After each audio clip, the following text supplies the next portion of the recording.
হতাশা মাদক দিয়ে দূর হয় না। হতাশা দূর হবে, বলে দিব, তিনটা জিনিস, মাত্র তিনটা। কয়টা ভাই? এক, 5 ওয়াক্ত নামাজ। এক কি? নামাজে আপনি অজু করে সিজদা দেন, ইনশাল্লাহ আপনার মনে প্রশান্তি না আসলে আমাকে এসে বলেন যে আসে নাই। চোখের পানি, মনের আবেগ যা আছে আপনার ভিতরে, কষ্ট, দুঃখ, যন্ত্রণা, সব আল্লাহকে ঢেলে দিবেন ইনশাল্লাহ। নিজের আবেগ ধরে রাখবেন এখানে, আপনি আল্লাহর জন্য ঢেলে দিবেন। মানুষকে আবেগ দেখা কি লাভ? মানুষ আপনার চোখের পানির মর্ম বুঝবে?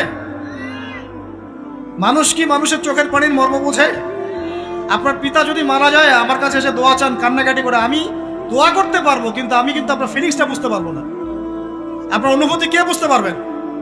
আল্লাহ পাক আপনার ঘাড়ের রগের চেয়েও কাছে আছে। সুবহান সুবহান, আল্লাহ পাক ঘাড়ের রগের চেয়ে কাছে আছে। গতকালকে বাংলাদেশের একজন বরেণ্য আলেমের সাথে একটা কনফারেন্সে ছিলাম। উনি বলছিলেন যে এক ব্যক্তি, এটা শোনেন, এক ব্যক্তি খুব তার শখ যে তিনি সাহাবীদের মতো নামাজ পড়া শিখবেন। কথা বুঝতে পারছেন? সাহাবীদের মতো নামাজ শিখবেন। তো একজন বরেণ্য আলেমের কাছে এসেছেন, এসে বলছেন যে আমাকে সাহাবীদের মতো নামাজ শিখিয়ে দেন। তখন সেই আলেম আরেকজন আলেমের সন্ধান দিয়েছেন, যা তুমি তার কাছে যাও, তিনি শেখাবেন।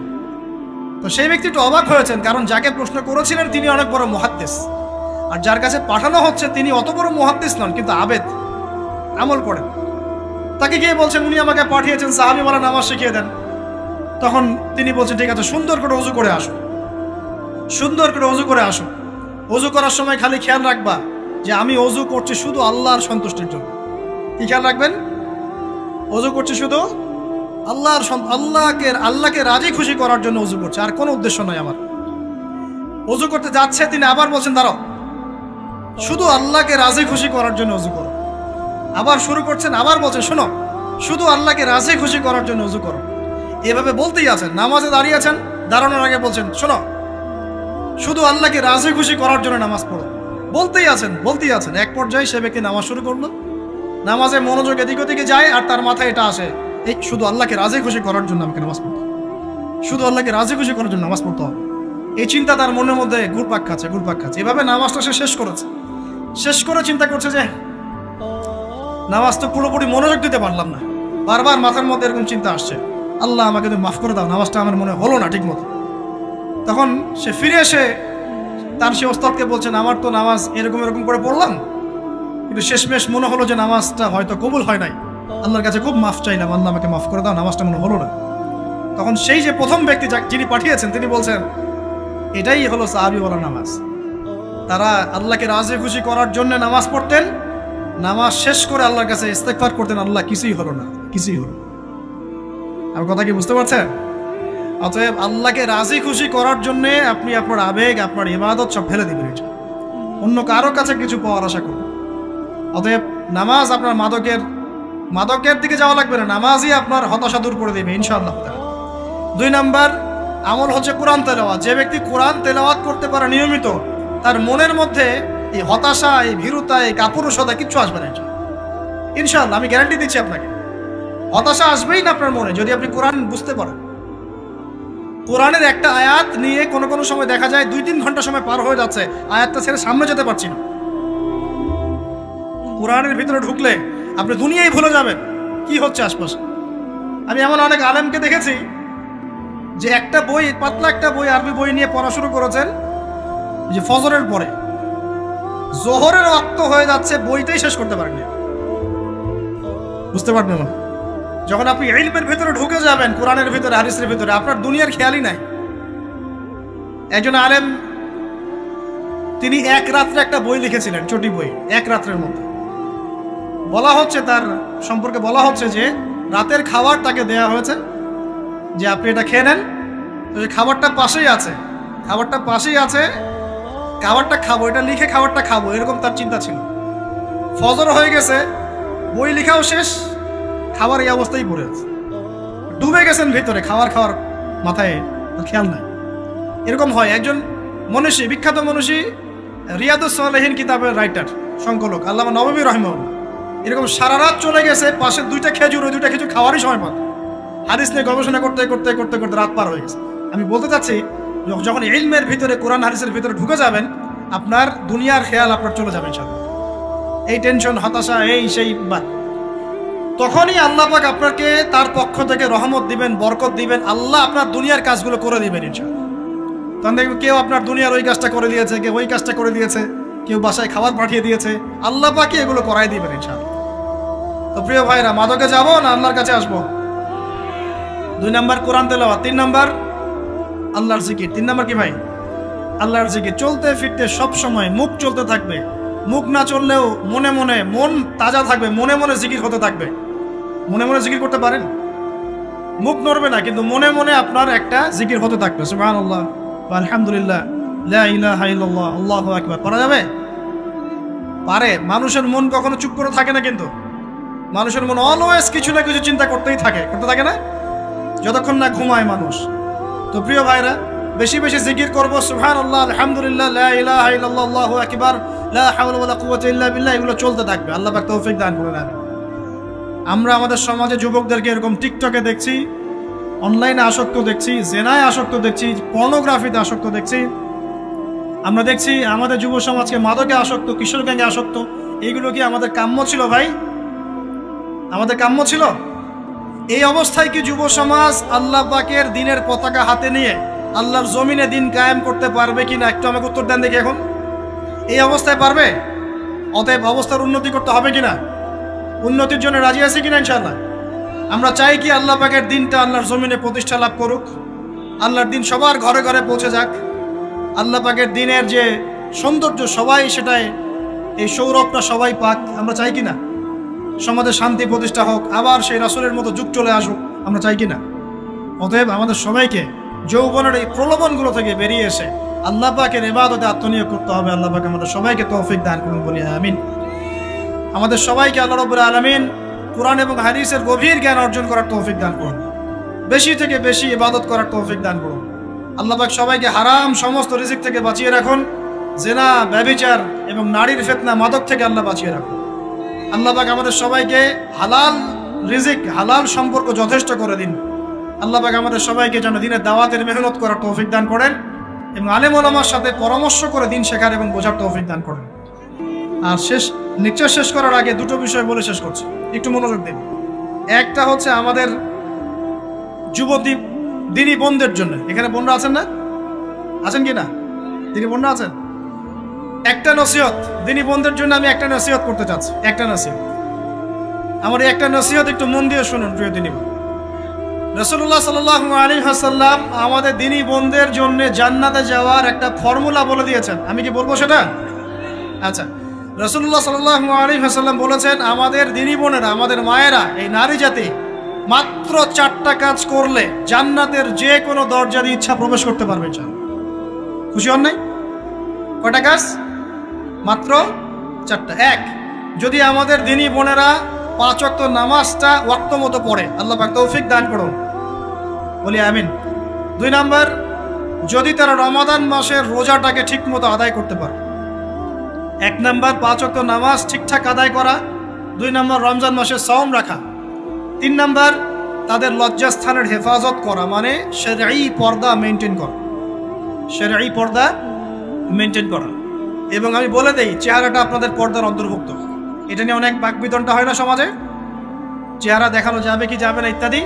চেহারা আপনার পর্দার অন্তর্ভুক্ত বিষয়, ফুল স্টপ। এর উপরে ফতোয়া অনেকভাবে দিচ্ছে, কিন্তু বরেণ্য উলামায়ে কেরামের কিতাবগুলো ঘাটাঘাটি করেন, তাদের ফতোয়া হচ্ছে চেহারা আপনার পর্দার অন্তর্ভুক্ত বিষয়, চেহারা ঢেকে রাখবেন, আল্লাহ পাক তৌফিক দান করুন। চোখ থাকবে খোলা, ঠিক আছে। 4 নাম্বার, স্বামীর আনুগত্য করতে হবে। স্বামীর আনুগত্য, এই যে আনুগত্য শব্দ শুনলেই মানুষের একটা মানে নেগেটিভ ধারণা তৈরি হতে পারে। স্বামীর আনুগত্য মানে কি আমি তার দাসত্ব করব? আনুগত্য মানে, প্রিয় দিনী বোন, আনুগত্য মানে দাসত্ব নয়। আনুগত্য মানে কোরআন সুন্নাহর যে বিধানগুলো আপনার স্বামী আপনাকে পালন করতে বলবে, আপনি সেগুলো করবেন, আপনি করতে বাধ্য।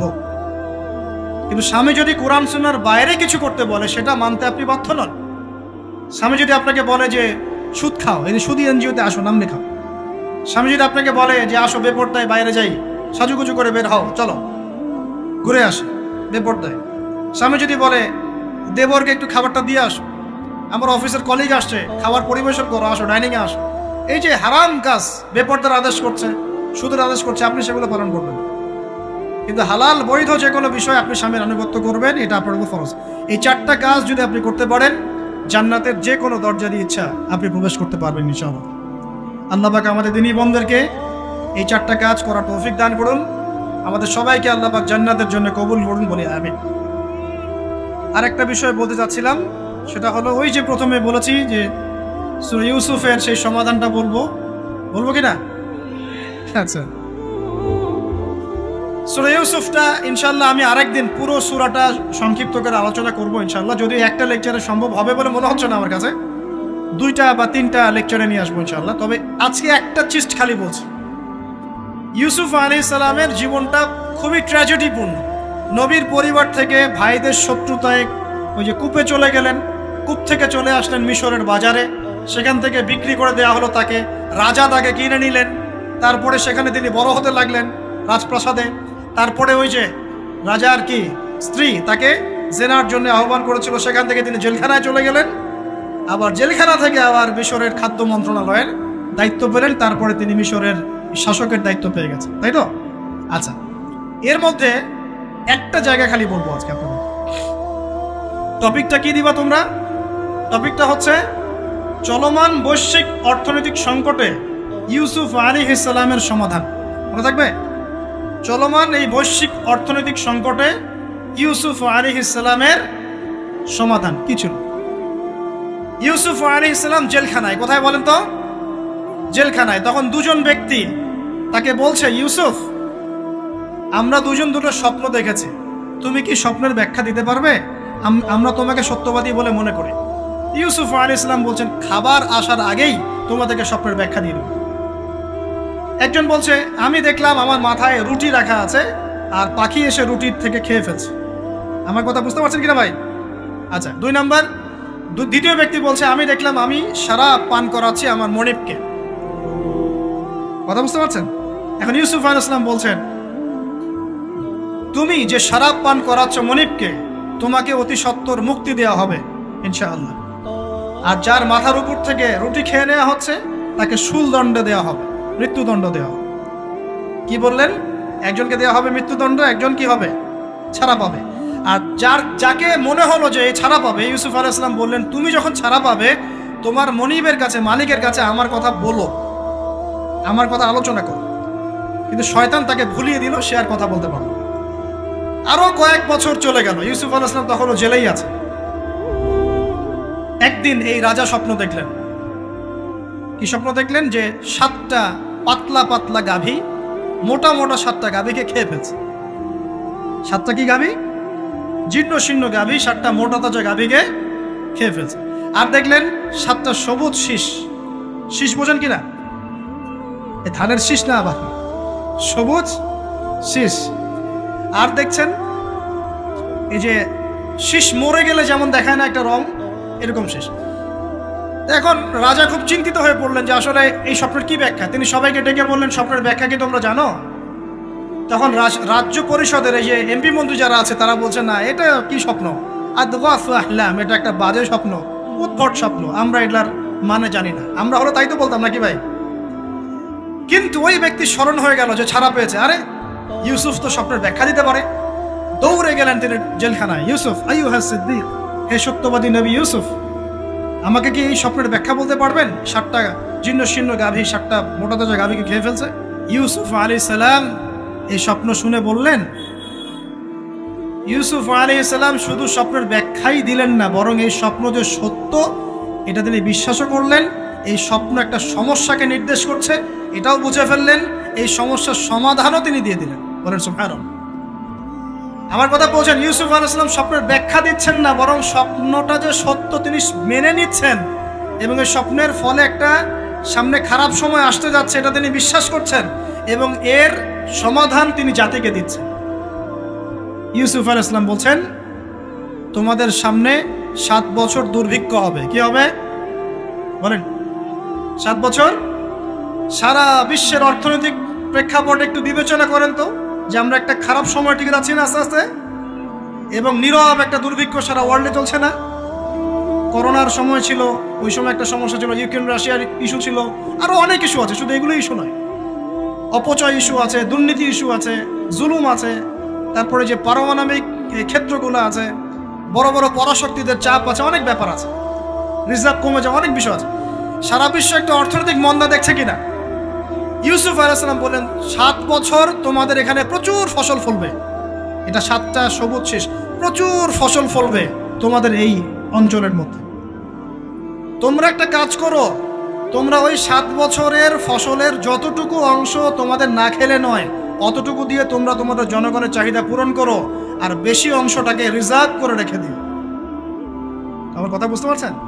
ইউসুফ আলাইহিস সালাম বলছেন না যে স্বপ্নটা সত্য, তিনি সমাধান দিচ্ছেন উল্টা। এটা তো হবে সামনে, স্বপ্ন সত্য মিথ্যা তো দূরের কথা, এটা সামনে হতে যাচ্ছে। 7 বছর তোমরা প্রচুর ফসল ফলাবে, এই ফসলের একটা বড় অংশ রিজার্ভ করে রেখে দিও, আর বাকি অংশটা দিয়ে তোমরা জনগণের চাহিদা পূরণ করো। মানে অপচয় করা যাবে না, যাবে কোনো সম্পদ অপচয় করা যাবে না। এরপর তোমাদের সামনে আসবে 7টা বছর দুর্ভিক্ষের বছর, আকাশ বৃষ্টি বন্ধ করে দেবে। আকাশ কি করবে? বৃষ্টি বন্ধ করে দেবে। তার মানে ওই 7 বছর আমরা কিভাবে চলবো তাহলে? এই যে রিজার্ভ করেছি, এই রিজার্ভ বা সঞ্চিত সম্পত্তি আমরা 7 বছর চলবো। এরপরে আল্লাহ রাব্বুল আলামিন 8ম বছরে আকাশ থেকে বৃষ্টি বর্ষণ করবেন, আবার ফসল ফলবে। কথা কি বুঝতে পারছেন? এই ব্যাখ্যা অন্যরা দিতে পারলো না, ইউসুফ আলাইহিস সালাম দিতে পারলেন। এই ব্যক্তি দৌড়ে গিয়ে রাজাকে বলল, এই হলো স্বপ্নের ব্যাখ্যা। রাজা ইউসুফ এই স্বপ্নের ব্যাখ্যা দিয়েছেন।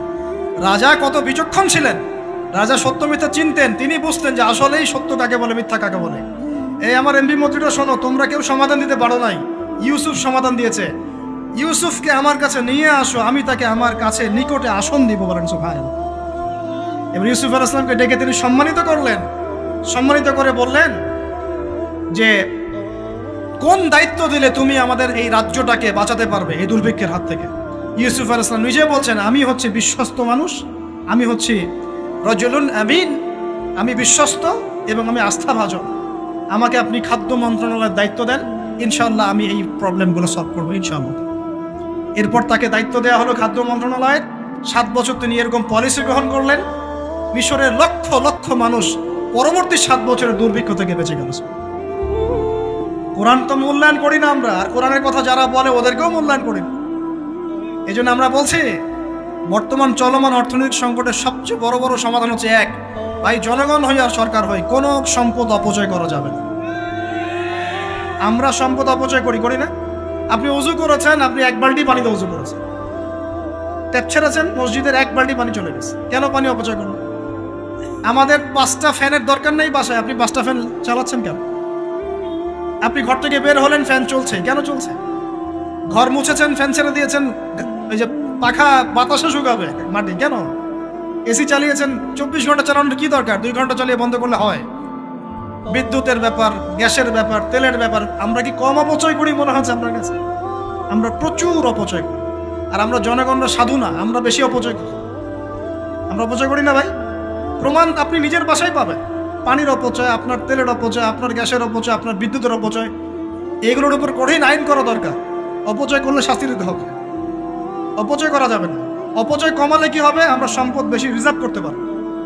এই যুগে কি কি সম্পদ রিজার্ভ করলে আমরা সচ্ছল হতে পারবো, এই হেদায়েতগুলো আপনাকে ওই সো-কল্ড প্রোটেস্ট্যান্ট মৌলবীরা দিতে পারবে না ইনশাআল্লাহ তাআলা, কারণ তাদের কাছে ইকোনমিক্সের জ্ঞান নাই। এই যুগে যদি আমরা গ্যাস রিজার্ভ করতে পারতাম, তেল রিজার্ভ করতে পারতাম, গোল্ড রিজার্ভ করতে পারতাম, সিলভার রিজার্ভ করতে পারতাম, এবং যে কারেন্সি সারা ওয়ার্ল্ড ওয়াইড চলছে এখন, এগুলোকে রিজার্ভ করতে পারতাম, এবং জনগণের যতটুকুতে প্রয়োজন এতটুকু সাপ্লাই করে বাকিটা রিজার্ভ করে রাখতে পারতাম, আসন্ন সময়ে এটা দিয়ে আমরা বৈশ্বিক সংকট মোকাবেলা করতে পারতাম। আমার কথা রাগ করলেন? আমি কি কারো শত্রু, কোনো দলের লোক? আমি আপনাদের জাতির একজন, আপনার দিনই ভাই, আপনার শুভাকাঙ্ক্ষী, এবং আপনি আর আমরা ভাইয়ের মতো। কিসের মতো? নিজের ভাইয়ের মতো। আপনার গায়ে আঘাত থাকলে আমি কষ্ট পাবো, আপনাকে কে গালি দিলে আমি কষ্ট পাবো। আমাদের জনগণের ক্ষতি হলে আমাদের বুক কাঁদবে না? জনগণের ক্ষতি হলে, দুঃখ দুর্দশা হলে আমাদের বুক কাঁদা উচিত কি না? আমাদের সবাইকেই যার যার দায়িত্ব পালন করতে হবে। আমরাও অপচয় বন্ধ করে দেবো ইনশাআল্লাহ। রাজি আছি ইনশাআল্লাহ? যত বাকি বকেয়া সব আছে সব পরিশোধ করার চেষ্টা করবো ইনশাআল্লাহ। আমরা সরকারি সম্পদ অন্যায়ভাবে আত্মসাৎ করব না, এবং আমরা আমাদের সমাজে যত দুর্নীতি আছে এটা বন্ধ করতে হবে, যত প্রকার দুর্নীতি আছে বন্ধ করতে হবে, যত কালো টাকা আছে সাদা করতে হবে। এবং সাস্টেইনেবল অ্যাসেটগুলোকে রিজার্ভ করতে হবে, তাহলে আগামীতে বিশ্ব ডুবে যায় যাক, বাংলার মাটি ডুববে না ইনশাআল্লাহ। ইউসুফ আলাইহিস সালাম এই হেদায়েত আমাদেরকে দিয়ে গেছেন, কোরআনের মাধ্যমে আল্লাহ এই হেদায়েত আমাদেরকে দিয়ে গেছেন। আল্লাহ পাক আমাদের সবাইকে কোরআন বোঝার তৌফিক দান করুন।